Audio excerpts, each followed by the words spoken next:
অনেক ঘরেই দেখেছি ছোট ছেলে বাবুদের তাদের মা কিংবা বড় বোন মজার ছেলে মেয়েদের মতো মেকআপ লিপস্টিক দিয়ে সাজিয়ে থাকেন। এটা করা উচিত কিনা, এতে গুনাহ হবে কিনা?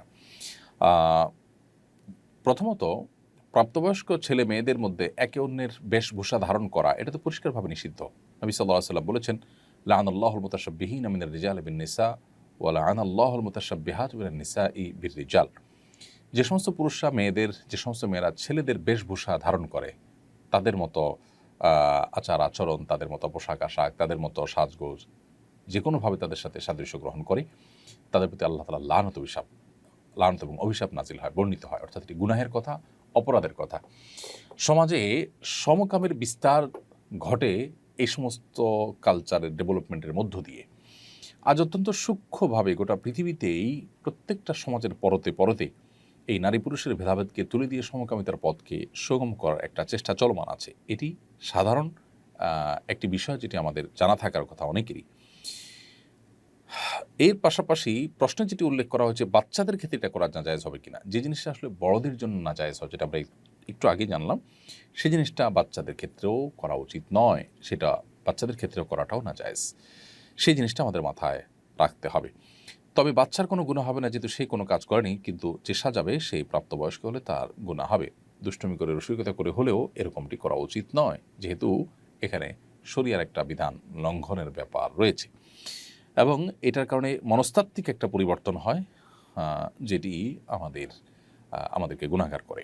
শিউলি ভূঁইয়া আপনি লিখেছেন, কিছুদিন আগে আমার একটি ছেলে সন্তান হয়ে মারা গেছে।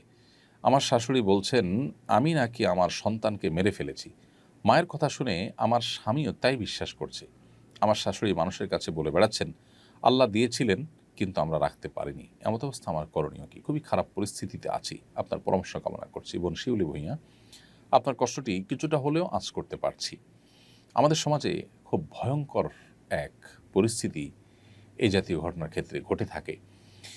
একজন মা, তিনি তার সন্তানের যতটা আপন, তার চাইতে তার দাদি কিংবা অন্য কেউ, এমনকি বাবাও ততটা আপন হতে পারেন না। সেখানে মাকেই যদি এভাবে ব্লেম করা হয়, সেটা আল্লাহর আরশ কেঁপে যাওয়ার মতো ঘটনা। হ্যাঁ, কোনো কোনো পাষাণ মাদের দ্বারা এই ধরনের ঘটনাও ঘটে না তা নয়, কিন্তু সেটা খুবই রেয়ার কেস। সাধারণত কোনো মা সন্তানকে মেরে ফেলেন না। বিশেষ করে এ জাতীয় ক্ষেত্রে আমাদের দেশে শাশুড়িরা, এমনকি শাশুড়িদের কথায় স্বামীরা অনেক সময় ভুল বোঝেন যে মা অসতর্ক ছিলেন, অসতর্কতার কারণে সন্তান মারা গেছেন। যদি অসতর্ক থেকেও থাকেন, তো মায়ের চাইতে কষ্ট তো কারোর হয়নি। অতএব অন্যরা যদি মাকে এই সমস্ত বিষয়গুলো উল্লেখ করে খোঁটা দেন, সেটা হয় খুবই দুর্ভাগ্যজনক বিষয়। হ্যাঁ, কোনো মায়ের যদি সন্তানের প্রতি অবহেলা থেকে থাকে, তাহলে স্বাভাবিক হওয়ার পর তাকে সে ব্যাপারে কাউন্সেলিং করা যেতে পারে, দায়িত্ব সচেতন করার জন্য চেষ্টা করা যেতে পারে, কিন্তু তাই বলে তাকে ব্লেম করার কোনো সুযোগ নেই। এ ধরনের বিষয়গুলো ভয়ঙ্কর অপরাধ। অন্যের ব্যাপারে যখন মানুষ ব্লেম করে, মিথ্যা তহমত এবং অভিযোগ দেয়, সেটাকে আল্লাহ তাআলা বলেছেন তাহসাবুনহু হাইয়িনা ওয়া হুয়া ইনদাল্লাহি আযীম। তোমরা এগুলোকে খুব ছোট মনে করো, তো আল্লাহর কাছে এটা অনেক বড় ব্যাপার, অনেক বড় ধরনের অপরাধ। এজন্য এই বিষয়গুলোতে আমাদের সর্বোচ্চ সতর্ক থাকতে হবে। আমি ২৫ বছর বয়সী একজন যুবক। আমার পরিবার বারবার বিয়ের জন্য চাপ দিচ্ছে, কিন্তু আমি এখনও মানসিকভাবে প্রস্তুত নই এবং দিনদার কোনো পাত্রীর খোঁজও পাইনি। আমি চাই সময় নিয়ে সিদ্ধান্ত নিতে, কিন্তু এতে পরিবার আমার প্রতি বিরক্ত। আমি কি গুনাহগার হচ্ছি? এটা কি পিতামাতার অবাধ্যতা হিসেবে বিবেচিত হবে? যদি আপনি ২৫ বছর বয়সী যুবক হয়ে থাকেন, তাহলে বিবাহের যথেষ্ট বয়স আপনার হয়ে গেছে। এমত অবস্থায় আপনার চরিত্র হেফাজতের জন্য বিবাহ করাটাই হলো শরিয়ার নির্দেশনা। সেক্ষেত্রে আপনার পরিবার যখন বিবাহের জন্য আপনাকে চাপ দিচ্ছেন, তাহলে সেটা শরিয়ার চাহিদাকেই তারা বাস্তবায়ন করতে চাচ্ছেন, তাদের এই চাপ দেওয়াটা অযৌক্তিক নয়। এখন প্রশ্ন হলো যে আপনি এই মুহূর্তে বিবাহ করার জন্য শারীরিকভাবে প্রস্তুত কিনা। শরিয়ার দৃষ্টিকোণ থেকে মোহর এবং স্ত্রীর ডাল ভাত জোগাড় করার মতো অবস্থা থাকলেই আপনি বিবাহ করতে পারেন। বিশেষ করে যদি চরিত্র হেফাজত করাটা ডিফিকাল্ট হয়, এই যুগে সবার জন্য ডিফিকাল্ট, পরিবেশটাই অত্যন্ত চ্যালেঞ্জিং।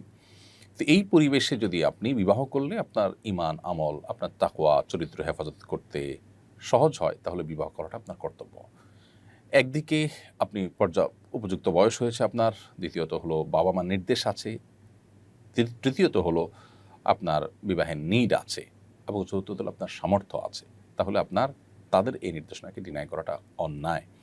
হ্যাঁ, আপনি যদি উপযুক্ত পাত্রী খোঁজার জন্য যৌক্তিক সময় নেন, যে ২ মাস, ৪ মাস, ৬ মাস, তাহলে সেক্ষেত্রে সেটা অন্যায় হিসেবে বিবেচিত হবে না। কারণ অপাত্রে উপযুক্ত ক্ষেত্রে আপনাকে বিবাহ করতে সে নির্দেশ করে না। তবে আ অহেতুক আপনি মাসকে মাস, বছরকে বছর বিলম্ব করবেন, তথাকথিত পায়ে দাঁড়াবার নাম করে অনেক বেশি দেরি করবেন, এই সমস্ত বিষয়গুলো যদি আ আপনাকে বিলম্ব করতে উদ্বুদ্ধ করে, তাহলে সেটা হবে আপনার ভুল। তবে বাবা-মার এই নির্দেশনা আপনার জন্য মানাটা ফরজ নয়, বিশেষ করে যখন সেটি বাস্তবায়ন করাটা আপনার জন্য চ্যালেঞ্জিং। আপনি দিনদার পাত্রী পাচ্ছেন না, একটু সময় নিচ্ছেন, খুঁজছেন। তাহলে এক্ষেত্রে আপনার বাবা-মার চাপাচাপিতে আপনার বদ্দিনদার কোনো মেয়ে, যেনতেন কোনো মেয়ে বিয়ে করতে আপনি বাধ্য নন। এটি হলো মৌলিক কথা। আমি আমার স্ত্রীকে দাওয়াতি কাজে সহযোগী বানাতে চাই, কিন্তু তিনি আগ্রহী নন। স্ত্রীকে দাওয়াতি কাজে সহযোগী করতে কিভাবে উদ্বুদ্ধ করা যেতে পারে? আপনার স্ত্রী যদি বই পড়তে পছন্দ করেন, তাহলে ভালো, ভালো কিছু মোটিভেশনাল বই পড়াতে পারেন তাকে। যে বইগুলো তাকে দায়ী হওয়ার প্রতি আগ্রহী করে তুলবে। আর যদি বই পড়ার অভ্যাস তেমন না থাকে, তাহলে সেক্ষেত্রে আপনি তাকে ভালো দাওয়াতি কাজ করেন এবং তিনি তাদের দ্বারায় প্রভাবিত হতে পারেন এরকম ব্যক্তিদের সাথে তার পরিচিতি যেন ঘটে, তার সাথে ওঠা বসা যেন ঘটে, সেই ব্যবস্থা আপনি করবেন, সেই উদ্যোগ আপনি নেবেন। যদি সেটা নেন, ইনশাআল্লাহ আশা করা যায় যে আপনি তাকে দাওয়াতের পথে আনতে পারবেন।